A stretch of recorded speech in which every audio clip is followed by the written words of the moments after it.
स्वस्ति श्री गणेशाय नमः। श्री महासरस्वत्यै नमः। श्री मातृपितृचरण कमलेभ्यो नमः।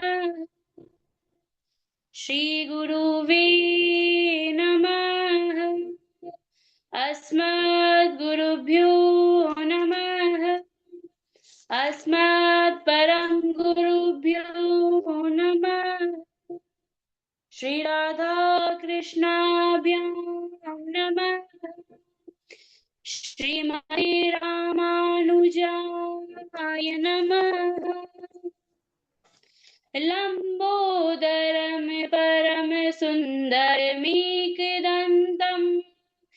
पीतांबरं त्रिनयनं परमं पवित्रम् ओद्यादिवाकरनिभोज्वलकान्तिकान्तम् विघ्नेश्वरं सकलविघ्नहरं नमामि। शरीरं स्वरूपं ततो वक्रत्रं यशच्चारुचित्रं धनं मेरुतुल्यम् मनश्चैन श्रीगुरु पद्मे ततः किं ततः किं ततः किं ततः किं नारायणं नमस्कृत्यं नरं चैव नरोत्तमं देवीं सरस्वतीं व्यासं ततो जयमुदीरयेत्।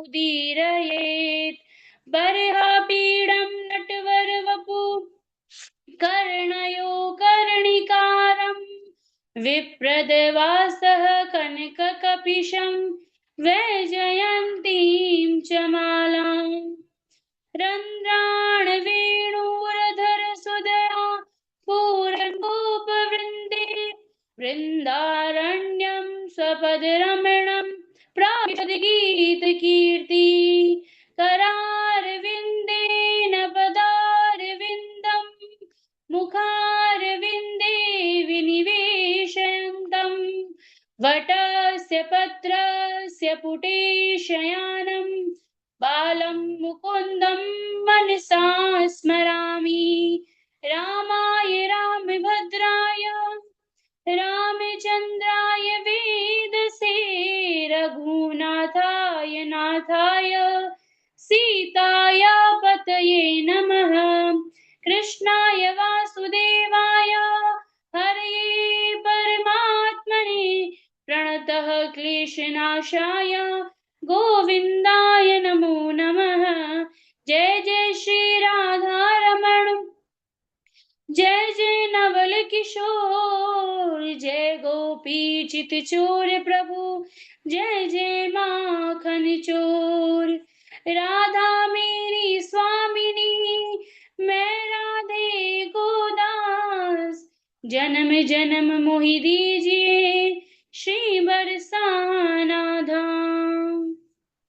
अनंत कोटि ब्रह्मांड नायक अचिंतनीय कल्याण गुणगण निधान सर्वेश्वर सर्वाधिपति अकारण करुणा वरुणालय अकारण करुणा कारक सकल जन्य कल्य शाप हारक परात्पर परम ब्रह्म निर्गुण निराकार सगुण साकार जगदेक बंधु करुणैक सिंधु सच्चिदानंद घन परमात्मा श्री कृष्ण एवं श्री राधिका जी के चरणों में मेरा बारंबार प्रणाम। समुपस्थित भागवत भक्त एवं कथा अनुरागी सज्जनों भक्तिमय मातृशक्ति भगनी बांधवों सिया राम में सब जग जानी करहु प्रणाम जोरी जुग पानी। तो आइए सज्जनों हम सब जो है कथा में प्रवेश करने से पूर्व अपने वाणी और अपनी जो है मन को पवित्र करने के लिए 2 मिनट का जो है हरि नाम संकीर्तन करेंगे। तत्पश्चात हम श्रीमद् भागवत में प्रवेश करेंगे। हरे कृष्णा कृष्ण कृष्ण हरे हरे हरे कृष्णा कृष्ण कृष्ण हरे हरे हरे राम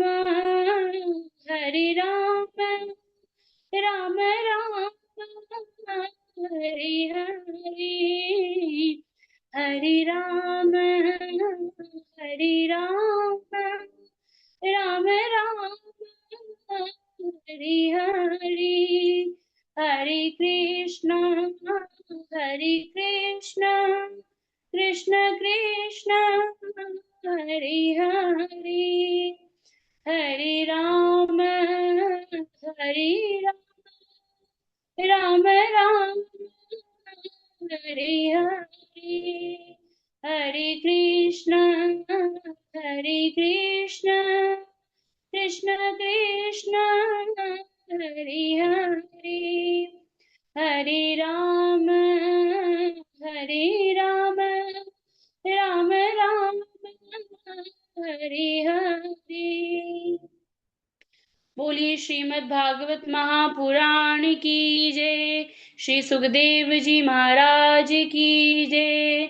श्री बांके बिहारी लाल की जय। जय जय श्री राधे, जय जय श्री राधे, जय जय श्री राधे। पिछली कथा में हमने श्रवण किया था कि किस प्रकार जब राजा परीक्षित ने सुखदेव जी महाराज ने जो है राजा परीक्षित को जब नरकों के बारे में बताया, क्योंकि उन्होंने बताया कि नरक 28 प्रकार के होते हैं। जब राजा परीक्षित ने सुना कि इन नरकों में कितनी भयावह यातनाएं दी जाती है महाराज, तो वह जो है भयभीत हो गए। तब उनके मन में जो है भय उत्पन्न हो गया। तब श्री सुखदेव जी महाराज ने कहा कि हे परीक्षित, मनुष्य जो है शरीर से, वाणी से और जो है मन से इन 3 प्रकार से जो है पाप करता है। या तो वो अपने मन से करेगा, या अपनी वाणी से करेगा, या अपने शरीर से पाप करेगा। और उन्होंने कहा कि यदि मनुष्य, क्योंकि जब राजा परीक्षित ने पूछा कि हे प्रभु, यदि मनुष्य को जो है इन यातनाओं से बचना है तो उसे कौन सा कार्य करना चाहिए। तब श्री सुखदेव जी महाराज कहते हैं कि हे परीक्षित, यदि कोई मनुष्य भगवान का नाम जप करता है, भगवान का निरंतर जप करता है, ध्यान करता है, प्रभु का निरंतर नाम स्मरण करता है, तो उसे जो है यम के जो दूत होते हैं, यम का जो है स्वप्न में भी दर्शन नहीं होता है। अब राजा परीक्षित को जो है श्री सुखदेव जी महाराज कहते हैं कि मैं तुम्हें इस विषय में एक इतिहास सुनाता हूँ जिसका नाम है अजामिल उपाख्यान। अब अजामिल उपाख्यान का है क्या बताते हैं वो, कि अजामिल जो है उसने जो है अपने पुत्र का नाम नारायण रखा, और किस प्रकार जो है अपने पुत्र का नाम नारायण रखने से जो है वो किस प्रकार जो है उसे मोक्ष की प्राप्ति हुई महाराज। तो श्री सुखदेव जी महाराज कहते हैं कि हे परीक्षित, कानकुंज नगर में कन्नौज, जिसे हम अभी कन्नौज कहते हैं, उसमें एक अजामिल नाम का ब्राह्मण रहता था।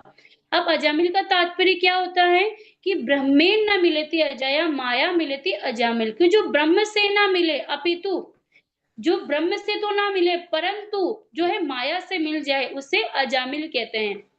अब महाराज जो अजामिल था वह एक बहुत बड़ा ब्राह्मण था।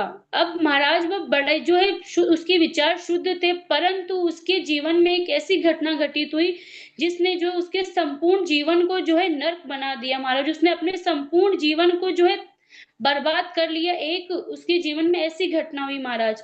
अब जो वह अजामिल था वह बहुत बड़ा ब्राह्मण था, वेद ज्ञान को उससे जो है शास्त्रार्थ में वह जो शास्त्रार्थ था, वेद जो है शास्त्रों का उसे ज्ञान था। उसने वह जो महाराज रोज त्रिकाल संध्या करता था, अपने माता पिता की सेवा करता था। अब एक दिन की बात है, अब एक दिन क्या हुआ कि वह हवन के लिए समिधा लेने के लिए वन में गया। अब जब वह जो है हवन के लिए समिधा लेकर जब वन से लौट रहा था अपने आश्रम की तरफ, तो उसने जो है उस वन में एक वेश्या को देख लिया महाराज।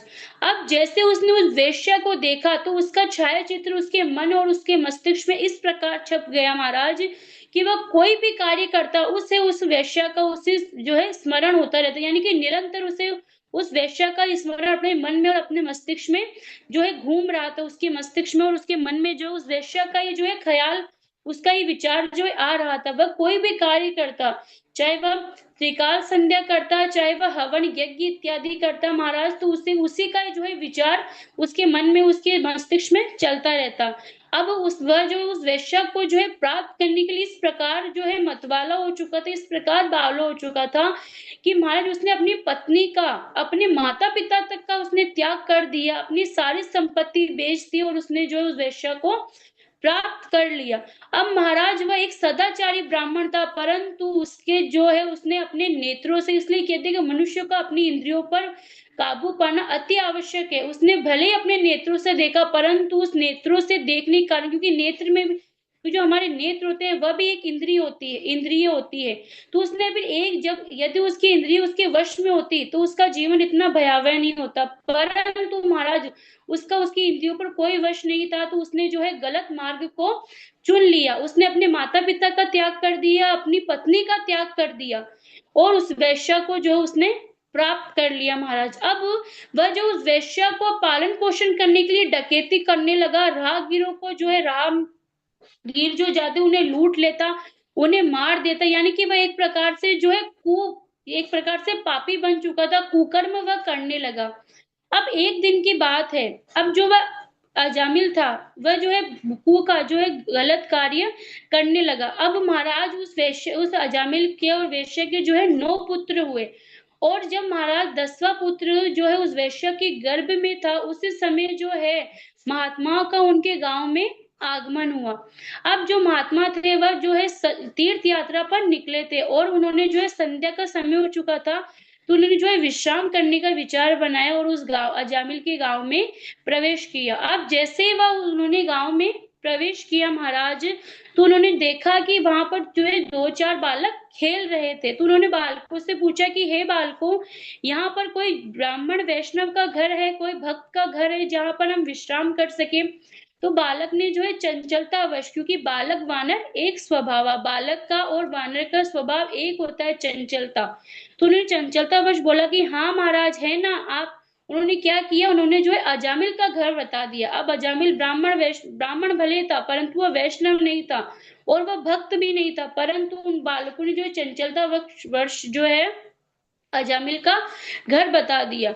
अब जो महात्मा गण है महाराज, वह जो है जैसे अजामिल के द्वार पर पहुंचे, तो उन्होंने जो है आवाज लगाई कि भिक्षाम देही माता, भिक्षाम देही, जय श्री राम, जय श्रीमन नारायण, हरे कृष्णा।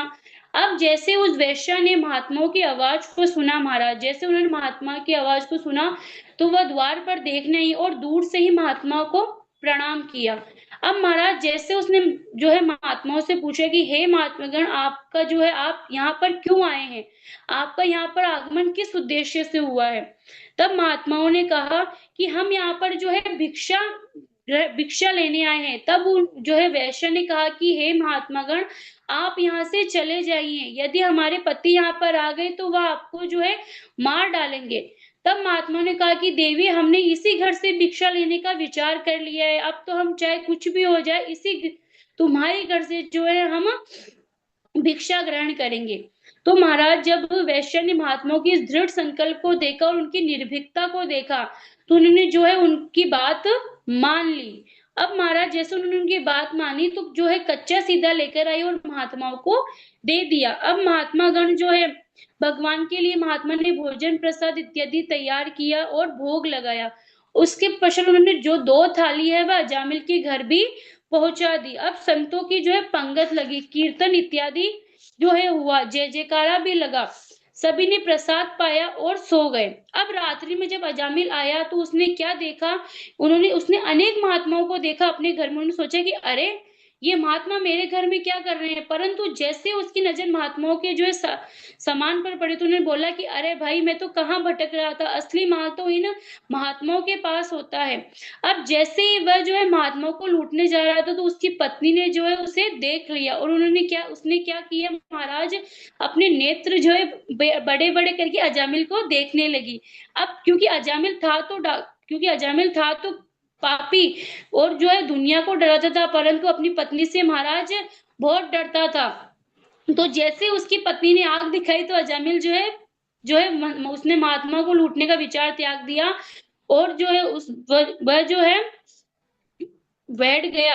अब प्रातःकाल जब ब्रह्म मुहूर्त में महात्मा गण जो है जो है उठे, जाके स्नान किया, संध्या की, और अजामिल के यहाँ पहुंचकर कहा कि देवी, हम जो है अब जा रहे हैं, तो आप हमें जो है दक्षिणा दीजिए। अब अजामिल ने कहा कि हे महात्मागण, आपकी सबसे बड़ी दक्षिणा यही है कि आपके जो कमंडल वगैरह है ये सही सलामत है, अगर आप ज्यादा करेंगे तो मैं इन्हें आपसे छीन लूंगा। तब महात्मा ने कहा कि हे हजामिल, हमें आपसे कोई धन की भिक्षा नहीं चाहिए, यानी कि जो धन की जो है दक्षिणा नहीं चाहिए, हम तो आपसे बस एक विनती करना चाहते हैं। हम आपसे ये दक्षिणा मांगते हैं कि आपके जो पुत्र होगा, आपकी पत्नी के गर्भ में जो पुत्र होगा, या आपके घर में जो पुत्र होने वाला है, आप उसका नाम नारायण रखिएगा। अब महाराज देखिए, संतों को पहले ही पता चल गया कि अजामिल के पुत्र होगा, और उसका नाम, अजामिल को उद्धार करने के लिए उसने बोला कि आप जो है अपने पुत्र का नाम नारायण रखिएगा। तब उसकी पत्नी ने बोला कि ठीक है महाराज, हम जो है अपने पुत्र का नाम नारायण रखेंगे। अब जैसे समय आया तो अजामिल की जो पत्नी थी गर्भवती, उसके पुत्र हुआ, तो उस वैश्य को जो है महात्माओं की बात का स्मरण हुआ है, उसने जो है अपने पुत्र का नाम नारायण रखा। अब महाराज जो अजामिल था, वह अपने सबसे छोटे पुत्र जिसका नाम नारायण था उससे बहुत स्नेह करता था। कहते हैं कि छोटे बच्चों पर माता पिता का थोड़ा अत्यधिक स्नेह होता है, तो वह भी जो है अपने उस सबसे छोटे, क्योंकि वो सबसे छोटा था, तो उसके जो है बहुत अत्यधिक प्रेम करता, तो उसे बोलते कि नारायण पानी पी लो, नारायण इधर आओ, नारायण उधर जाओ, नारायण खाना जो है भोजन पालो, नारायण सो जाओ, नारायण उठ जाओ। इस प्रकार करते करते जो है वो भले ही जो है नारायण का नाम अपने पुत्र को पुकार रहा था, लेकिन उसका निरंतर जो है भगवान का नाम उसके मुख से निकल रहा था। अब ऐसे जो उसकी अवस्था 88 वर्ष की हो गई महाराज। अब जब मृत्यु का समय आया, तो उसके सामने यमराज के 3 भयावह दूत जो है खड़े हो गए, और उससे बोला कि चलो हमारे साथ, हम तुम्हें लेने आए हैं। अब उसके सामने जब जैसे उसके गले में फांसी का फंदा लेकर उसे ले जाने लगे, तो वो जोर जोर से चिल्लाने लगी। वह अपने जो छोटा पुत्र था उससे अत्यधिक स्नेह करता था, तो उस बाप अपने पुत्र को पुकारने लगा कि नारायण बचाओ, मुझे बचाओ, नारायण नारायण नारायण। अब जैसे ही उसने जो है नारायण बचाओ, नारायण बचाओ, क्योंकि उसने सच्चे हृदय से जो है प्रार्थना की थी, तो उसकी प्रार्थना उस अपने जो उसका पुत्र था उसने तो नहीं सुनी, परंतु जो परम पिता परमेश्वर नारायण उसने सुन ली। उसने अपने जो है परम पिता नारायण ने कहा कि अपने पार्षदों से कहा कि जाओ, मेरा भक्त मुझे पुकार रहा है, जाओ उसे मेरे पास लेकर आओ। तब पार्षदों ने कहा कि हे प्रभु, वो आपको नहीं अपितु अपने पुत्र नारायण को पुकार रहा है। तब भगवान ने कहा कि हे पार्षदों, तुम मुझे एक बात बताओ कि पहले मैं हूं या पहले वो जो है उसका पुत्र है, यानी कि पहले नारायण तो मैं ही हूं ना, तो इसलिए तुम जाओ जो है मेरे भक्त को मेरे पास लेकर आओ। तो महाराज नारायण ने कहा कि नारायण नाम मेरा, उसका पुत्र तो बाद में हुआ है ना, पहला नाम नारायण तो मेरा ही है ना, इसलिए वह मुझे ही पुकार रहा है। तुम जाओ और मेरे भक्त को मेरे पास लेकर आओ। ये और यमदूत जाओ, सबसे शीघ्र जाओ, यमदूत उसे स्पर्श भी ना कर पाए। अब जैसे पार्षदों को भगवान नारायण की आज्ञा मिली, भगवान नारायण ने जो है उन्हें आज्ञा दी, तो पार्षद तुरंत जो है उस उन दूतों के सामने, यम के जो दूत उनके सामने खड़े होकर उनसे कहा कि अरे छोड़ो, तुम जो है इनको कहाँ लेकर जा रहे हो। उन्होंने यमदूतों को धक्का दे दिया महाराज, और अजामिल को मुक्त कराया। यमदूतों ने कहा कि हमें रोकने वाले तुम कौन होते हो। तब विष्णु दूतों ने कहा कि पहले ये बताओ कि तुम कौन हो, हम तो बताएंगे कि हम कौन है, पहले तुम ये बताओ कि तुम कौन हो। तब यमदूतों ने कहा कि हम धर्मराज के सेवक हैं और इस पापी अजामिल को लेने आए हैं। तब जो है भगवान नारायण के पार्षदों ने कहा कि अरे ये पापी नहीं है, ये तो भक्त अजामिल है, और इसे जो है हम लेकर जाएंगे, ये तुम्हारे साथ नहीं जा सकता है। तब विष्णु दूतों ने कहा कि यदि तुम धर्मराज के सेवक हो तो बताओ धर्म किसे कहते हैं, यानी कि वो उनसे परिभाषा पूछ रहे, धर्म की परिभाषा की धर्म कहते किसे हैं। तब यमदूतों ने कहा कि वेद प्रणहितो धर्म य धर्मस्तद विप्रय वेदो नारायणा साक्षात् स्वयं भूरिति सुश्रुम, कि वेद विहित तत्व धर्मत्व वेद निश्चित तत्व अधर्मत्व, कि वेद जिसका जो है विधान करता है उसे धर्म कहते हैं, और वेद जिसका जो है निषेध करता है उसे अधर्म कहते हैं। वेद साक्षात भगवान नारायण के, यानी भगवान साक्षात नारायण के मुख से निकले हुए जो निकले शब्द है उन्हें वेद कहते हैं। अब महाराज भगवान नारायण के ही स्वरूप है, उनके श्वास प्रश्वास से प्रकट हुए हैं वेद। भगवान के पार्षदों ने कहा कि यमदूत, तो जब वेद साक्षात भगवान नारायण के स्वरूप है, तो अजामिल ने मरते समय उन्हीं नारायण का नाम तो लिया है, तो फिर ये जो है पापी कैसे हो सकता है? कि अरे भाई, जब तुम स्वयं कह रहे हो कि वेद जो है भगवान नारायण के स्वरूप है, तो उस अजामिल ने जो है मरते समय जो है भगवान नारायण का नाम तो लिया है, तो फिर ये पापी कैसे हो सकता है? ये तो भक्त ही है ना, तभी तो इसने नारायण का नाम लिया है। अरे, जब नारायण का नाम तो उच्चारण किया है, जिससे इसके करोड़ों करोड़ों जन्मों के पाप नष्ट हो गए महाराज। करोड़ों जन्मों के पाप होते हैं, वो भगवान का नाम जप करने से जो है तत्क्षण में जो है नष्ट हो जाते हैं पापों का। इसका करोड़ों जन्मों का पापों का प्रायश्चित जो इसने कर लिया है। क्योंकि कहते हैं कि गिरते समय अंग भंग होने पर और सर्प आदि के डसने पर भी कोई विवशता पूर्वक भगवान का नाम लेता है, तो वह भी यम यात्रा का पात्र नहीं होता। पतित स्खलितो भग्न संदष्ट स्तप्त आहत हरिरित्यवशेनाहम पुमानाहरति यातना। कि गिरते समय अंग भंग, किसी के अंग वगैरह कट जाए या गिरते समय और सर्प आदि के डसने पर यदि कोई विवशता पूर्वक भी भगवान का नाम लेता है, तो भी भगवान का जो है उसे भगवान के धाम की प्राप्ति होती है, तो भी वह भक्त होता है, क्योंकि उसने अपने मुख से प्रभु का नाम लिया है। महाराज कहते हैं कि भगवान का नाम जो है वह भगवान से भी बढ़कर है। कहा गया है कि जो है राम से बड़ा राम का नाम, यानी कि भगवान श्री राम से, यानी भगवान नारायण से बढ़कर उनका नाम है।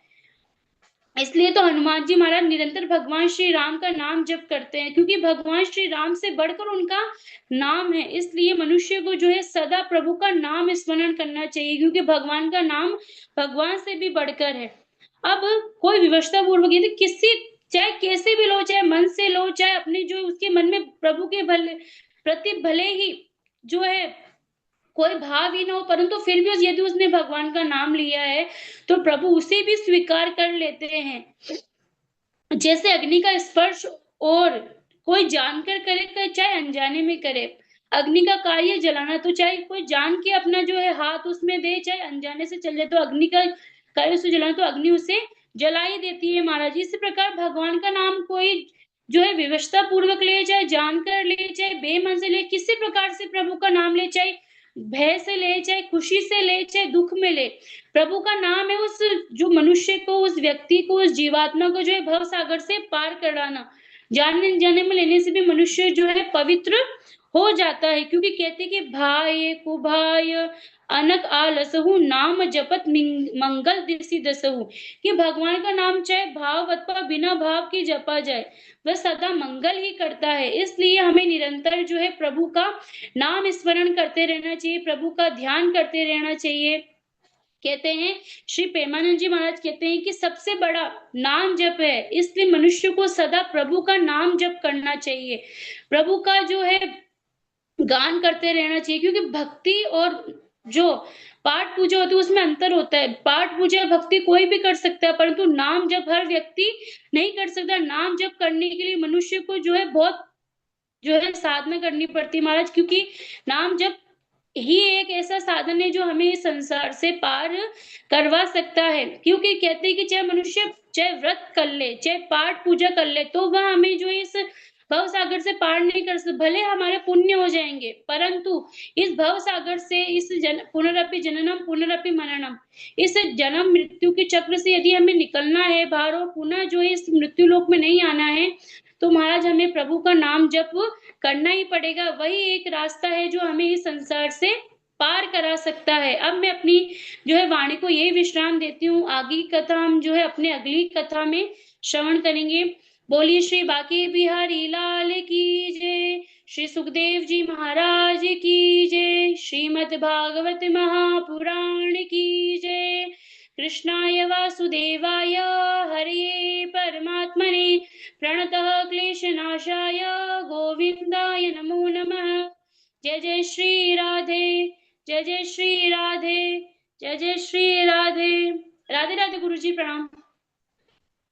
बहुत सुंदर वक्तव्य, बहुत सुंदर। धन्यवाद दादाजी।